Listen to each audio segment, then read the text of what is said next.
Good, Joe. Welcome back to a brand new episode of the weirdest videos from all over the internet. Without further ado, let's get to the video. Hope you enjoy. May 30th, 2022, this 51-year-old man shot his 3 kids and his wife before turning the gun on himself. And this was written by someone on TikTok, and I'll let you guys know who that was in a little bit. The 4 victims were 6-year-old Caitlin, 4-year-old Ronald, 3-year-old Joshua, and 40-year-old mother Dawn Gillard. Police were called around 2:30 p.m. to the residence in Michigan after multiple gunshots were fired. Like I mentioned, the father tried taking his own life and shot himself in the head, but he actually survived, and his 3 kids and the mother did not. After researching about this case, I found out that the mother, Dawn Gillard, had an older daughter from a previous relationship as well. Her name is Haley Salisbury. I hope I'm pronouncing her last name right, but she made 3 TikTok videos about the incident, and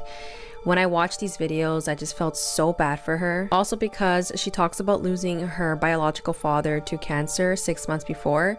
So that must have been really hard. Now, going back to this photo, Haley posted this on her TikTok, which is where I got the photo of the man who killed his 3 kids allegedly and his wife, also Haley's stepfather. I guess investigators are still waiting to speak to the father who allegedly murdered his entire family. This all recently happened a few days ago, so if there are any updates, I'll be letting you guys know in the comments.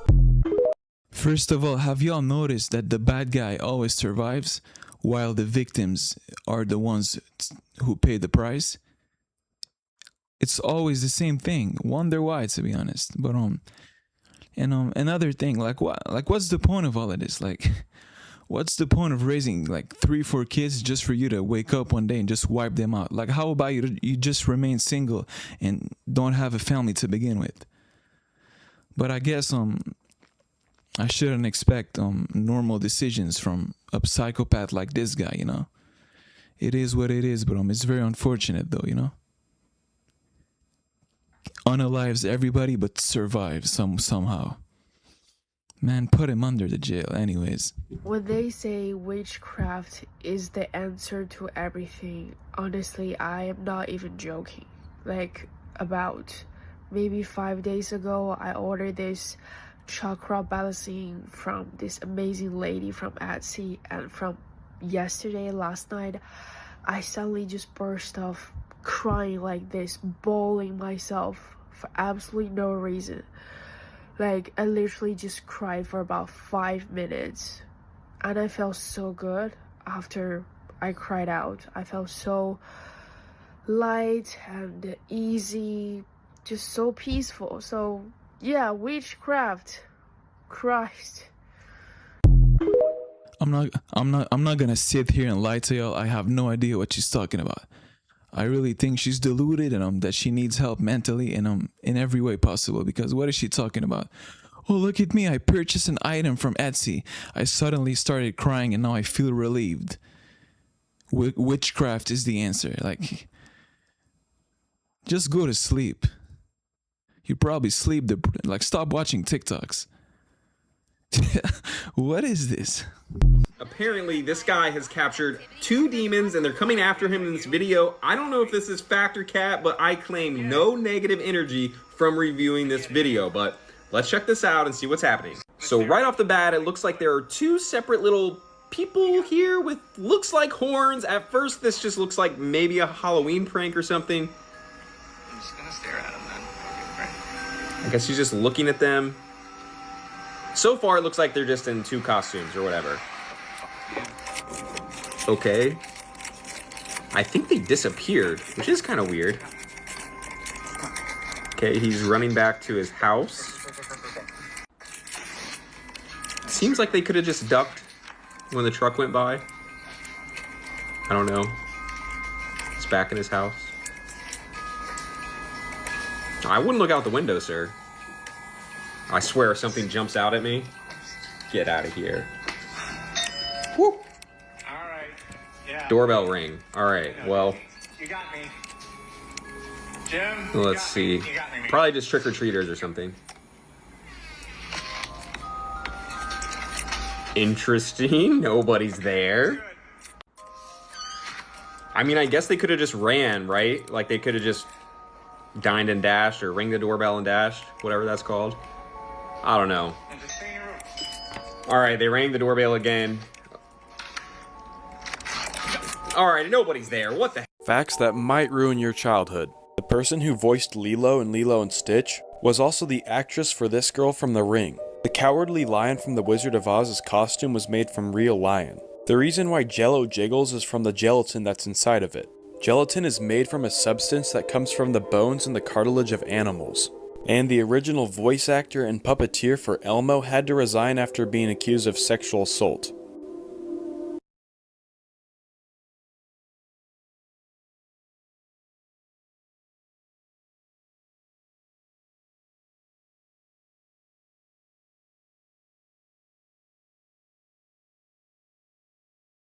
Did you know? The Teletubbies set still exists, but no one dares go near it. Hidden behind rusted gates in the countryside, the grass is blackened in patches and the hills have strange, perfect holes, like something tunneled beneath them. Former crew members say the show changed after the first year. Not in the script, but in the actors. They stopped talking off camera. Their eyes looked wrong. One day, an actress playing La La collapsed during filming. When they took off her headpiece, her skin was pale, her lips cracked. She whispered, "It's too loud under the ground." There were no speakers on set. By season's end, 3 actors had quit. 1 vanished entirely. The BBC ordered the Tubbytronic Superdome demolished, but workers refused to touch it after hearing voices from inside. Locals say that on foggy nights you can still hear the baby-faced son screaming. 4 shadows wander the hills, massive and childlike, their screens glowing faintly in the dark, showing distorted faces pressed against the glass. And if you ever see them turn toward you, run, because once they start singing, again, they won't stop until you're inside with them forever. I really can't believe my mother used to let me watch this when I was a child. Like, what were you doing letting me watch this thing when I was a little boy?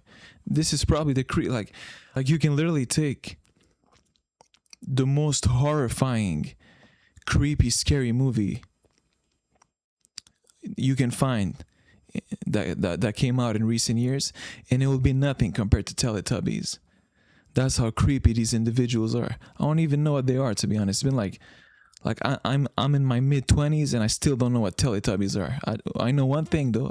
I never want to watch them again. Something about them Teletubbies we don't know about, and I'm not trying to find out. Anyways. This girl right here was babysitting and found a weird CD that said, "Do you want to see a ghost?" and took it home. What happened next when she put the CD in was terrifying. I'm gonna roll the clip right now.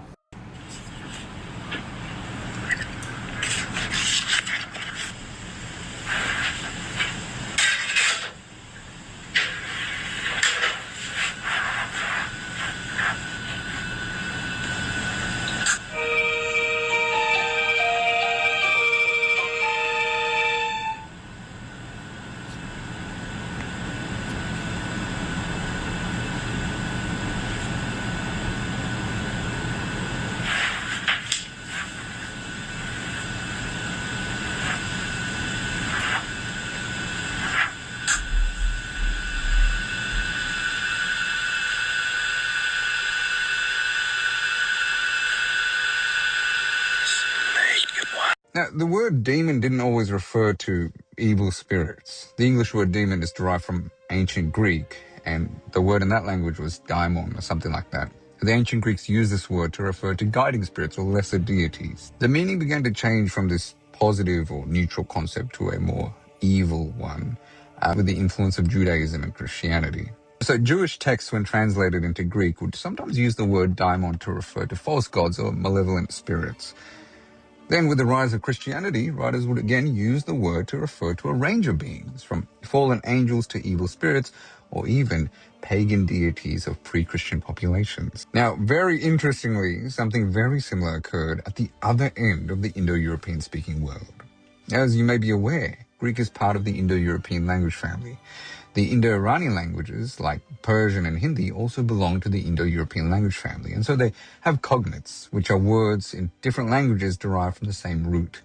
The cognate of the Greek word daimon is the Sanskrit word deva, and the Avestan word deva. I don't know how to say the Avestan version. I assume it's similar to deva. That's what I'm used to hearing. The Hindu gods are collectively known as the Deva, and they're usually in conflict with beings known as the Ashura. Not necessarily evil beings. Now, Zoroastrianism, sometimes referred to as the sister religion of Vedic Hinduism because they do ultimately have the same source. In Zoroastrianism, evil spirits, the spirits opposing their creator deity, are known as the Deva, and their creator deity is known as Ahura. Ahura, Ashura. You see, it's sort of flipped. But before I get into that in another video, why do you... People are seriously disturbed by this man, and the reason is unsettling, because he's been slowly turning himself into what he calls an alien. It started with tattoos, but then he took it further. He removed parts of his face, his ears, even his tongue and fingers. He says it makes him feel more complete, but what scared people the most is that he claims he's not even halfway done, and the changes he still has planned. I mean, there's nothing really we can say when it comes to things like this. Obviously, it's very abnormal and weird, but people are free to do whatever. Whether I'm not saying I agree with it, I don't agree with it, but I also can't be against it, because it's his body. But probably childhood trauma, you never know. But wish him the best, anyways. I mean, just try not to bully him in the comments, yo. I mean, let him be, And by the way it looks now, you would never know that it's apparently one of the most haunted locations in Mexico. This is what it used to look like, and it has a very creepy story behind it. But before I tell you, my name is Ashley and I talk about crime, creepy, and unbelievable stories. Check out my TikTok and YouTube for more content, link in bio. So the story starts in the 1970s when a wealthy family was said to have contracted a company to build this home from scratch. Part of the reason that it had all these tubes was because they had a daughter that was actually paralyzed and she needed a wheelchair. So they wanted a home that was going to be easily accessible for her. This meant that the tubes would provide more of a ramp style instead of staircases everywhere. However, almost right away from the beginning of construction, the house was said to have brought a lot of bad luck. Initially, a lot of tools would go missing and the construction workers were just said to have had a very bad vibe about the home. One day, things escalated. A construction worker was heard talking to someone very loudly, and then it was followed by a loud scream. The construction worker fell out of a window and was unalived. Didn't stop the construction of the house though, it kept going. On a visit to the home, when the entire family was inspecting it, they brought their daughter along. On that visit, something tragic happened to her.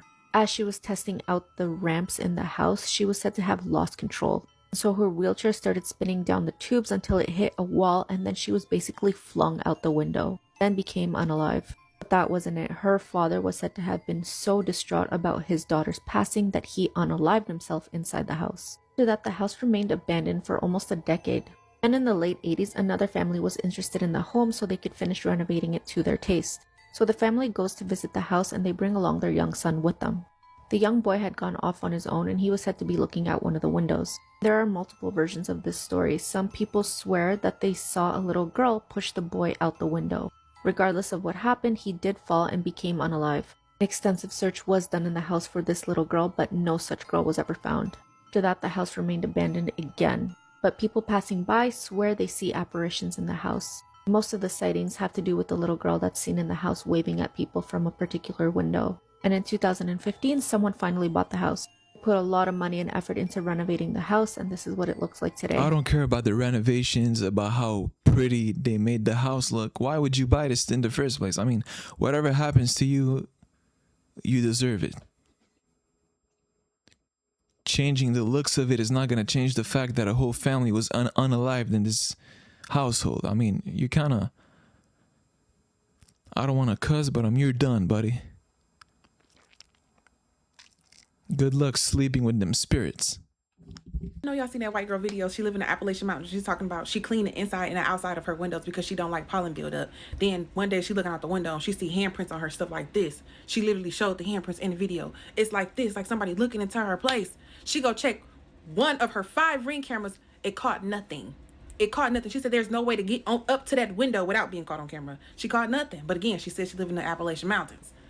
After all I hear, I wouldn't dare take my black ass up there. But you know, they do it. They do it. I think they love it for the thrill. You know what I mean? Then on top of that, she said she wake up to her dog going berserk in her room because she don't even like being out and about in her house when it's dark. So her dog's sleeping there with her because she ain't gonna let her dog be out there. And she said she wake up to her dog going crazy and the hair standing up on his back. He's barking at the door. She said she jump off the bed and she locked the door. Black approved, because don't go check it out. She didn't go check it out. Black approved. You're gonna have to blow the door off the hinges to come get me out of this room. Anyways, she waits till the morning. She go out there. She said she had 2 Stanley cups upside down on a drying mat. They was both in the sink, right next to each other, stood up. And it happened not once, but twice. This the part that clears me. She go ask the landlord, do he have any history on the house? Like, who was there before her? Woo, woo, woo. He say, no, we just bought the property and rented out. Thought it'd be a good opportunity. She goes searching. She found the person living in the house. He died in the house. She said he just was an old veteran, whatever. The family name is listed in the obituary. So she looking at the family. She found somebody in the obituary that lives still in the area. His son. Why is the landlord pictured with the son that he said he didn't even know about? So you knew that man died in that house. You still sold that house to that girl without even telling her. That's fishy. That's fishy. Girl, I would have been world's fastest packer. I don't even play like that. Handprints, loud crashes. And when animals get to going crazy, it's raps. Girl, she's talking about she's still under lease, so she can't do anything about it. Well, baby, I have 50,000 things you can do about it. Oh, hell no. Like, literally, I reposted the video so you didn't have to go look for it, but baby, like, good riddance. Like, I kind of get what she's talking about, but like, why make it about race? It has nothing to do with being white or black. She's like, they like it, referring to white people. Like I don't want to say too much, but I feel like it's kind of ignorant, Has nothing to do with skin color. Anyways. On the afternoon of June 4th, 2005, two friends, 22-year-old Henri Murray and 23-year-old Pete Van Niekerk, decided to do some spearfishing off of Miller's Point, which is in False Bay, South Africa. The two young men put on their dive equipment. They're not allowed to scuba dive, so just snorkeling equipment. And then they swam out in the water about 200 meters off of shore till they were in about 6 meters depth of water. So maybe just over 20 feet deep of water. At some point, Henri, he spots a fish, he spears it, and then the two men are swimming back up on the surface with their secured fish when all of a sudden, Niekerk hears his friend, Henri, yell out, "Hey, there's a shark, we need to get out of here." Well, Pete, he looks, and sure enough, there is a massive great white shark swimming on the ocean floor right beneath them. So the two men, they begin to swim towards shore, hoping to avoid the shark's attention, but unfortunately they are not able to avoid the shark's attention for long. There are several people watching from the beach at this point. One of them, whose name was Dave, will come into the story here in just a bit, but several people watching from the beach and a jetty, and then you have the two young men swimming in the water trying to escape this shark. Well, the shark breaches the water in between Pete and Henri. It's unclear how far the two men were away from each other, but the shark comes up out of the water right in between them, and then it begins to lunge and bite at Henri. Now, at this point, Henri, he takes his spear gun and he's jabbing at the shark, and he's able to fend it off twice. It comes back twice, biting at him, and he's able to spear this shark. Well, not spear it, but hit it with his spear gun and deter it. Unfortunately, the third time the shark came back, this was not the case. The shark came back from behind him and kind of underneath him and grabbed him by the legs and swallowed him all the way up to his chest. So his arms were pinned inside the shark's mouth as well. So he's almost completely inside of this shark. And the shark lifts him up out of the water as Pete watches in horror, and the people from the beach are watching this too. That guy Dave, who was watching from shore, said that this shark must have been nearly 20 feet long or over 6 meters to be able to swallow this man like that almost completely. So it swallows Henri almost completely, it slams him back down onto the water, and then it just disappears with him in its mouth. Pete obviously can't do anything. He's able to swim back to shore successfully. There are some reports saying that he tried to spear the shark at some point, but this was unsuccessful or did not deter the animal, whether or not that's true. Anyways, he makes it back to shore. They launch several search attempts with police divers and everything. The only thing that they're ever able to find is part of his torn wetsuit and part of his weight belt and I think his snorkel and spear gun. So it's assumed that Henri was swallowed entirely by this shark. This is exactly why I don't mess with bodies of water like the ocean, because you have no idea what lurks beneath, you know? I mean, you kind of do. Huge creatures that are very fast with very huge, sharp teeth. So why would you go there unless you want to unalive yourself purposefully? Like, oh, look, a body of water that contains sharks, killer whales, and all kinds of stuff that we haven't even discovered yet. Let me just jump in there. You're basically a little snack to them. So good luck, and you deserve it, to be honest. Good luck, like I said. On June 9th, 1993, 31-year-old John and 29-year-old Deborah Ford were in the midst of celebrating their honeymoon. The couple had been married for only 15 days, and on this day, they decided to celebrate by going on a scuba diving excursion. And so that morning, they got on the dive boat, which took them out into Byron Bay, which is off the coast of New South Wales. My apologies for pausing, but here we go again, I guess. Another great white swallowing a couple. Didn't I just tell y'all to stay away from the ocean? Psst. Wales, Australia. They were with a large group of divers, and so when everybody was ready, they got in the water and they headed down the dive line all the way to the ocean floor, where they just enjoyed looking at the local wildlife. Until at some point, one of the divers in the group made this sign with his hand, which is the international sign for shark. Now, the group is looking around, and eventually they all get eyes on this absolutely massive 18 foot or like 5.5 meter long great white shark, and it's just circling kind of around them, underneath them. Now, nobody panics, but the leader of the dive group, a guy named Jeff Brackenridge, he makes the sign, everybody needs to ascend. But the thing is they can't just go directly to the surface, because they've been deep enough for long enough that if they go directly to the surface, the gases in their tissues will expand and they'll get what's known as the bends. And this condition can be fatal. Even if not, it's extremely painful. So they need to stop at about 5 meters or 16 feet and wait there for 3 minutes before they go to the surface. So as a group, they all go up this dive line to 5 meters and they just begin waiting as they're watching this shark. Now, I'm sure they were all hoping that this shark would not bother them, but of course the shark would bother them. At some point, as they're watching this thing, the shark turns towards the group and starts making a run at them. And it's clear the shark is going directly for Deborah. Now, John, Deborah's new husband, he does the only thing that he can think to do to save Deborah, to get her out of harm's way. He grabs Deborah and he pulls his wife through the water behind him and just puts himself in between her and the shark.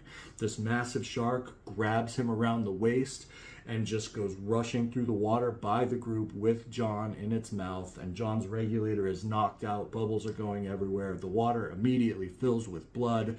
Deborah is screaming through her regulator underwater, and the group says screw it with the safety stop. They go bolting to the surface, where Jeff, the dive leader, makes sure to get Deborah and everybody else on the boat before Jeff turns around and goes back in the water, under the water, searching for any remains of John. But he can't find anything to salvage. There's just small bits kind of floating around in the blood. The group immediately contacted authorities. A fisherman in an 18-foot boat came out, found the shark, which was as long as the boat. They hooked the shark and fought with the shark for the next hour and a half, where the shark would drag them 4 miles. And during this fight with the shark would regurgitate John. It would cough up John's torso, his swim fins, and part of his wetsuit.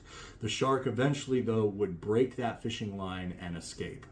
A helicopter reported a few days later that they found a giant floating great white shark dead in the area, so it's presumed that that shark died from the stress of that fight, although that was never officially confirmed. A few days after that, John's head was found. First of all, R.I.P. and shouts out to John, you know? Sacrificed himself for his lady. I mean, Deborah must be hot. No disrespect, I don't want to make fun of this. It's not funny at all. He lost his life, but I mean, he must have loved her dearly for him to, you know, turn himself into. Man, I don't want to make fun of this. I'm being dumb right now. Let me. I'll plead the fifth. Anyways, yo, video's now officially over. Hope you enjoyed it, and I'll see you in the next one. Peace out.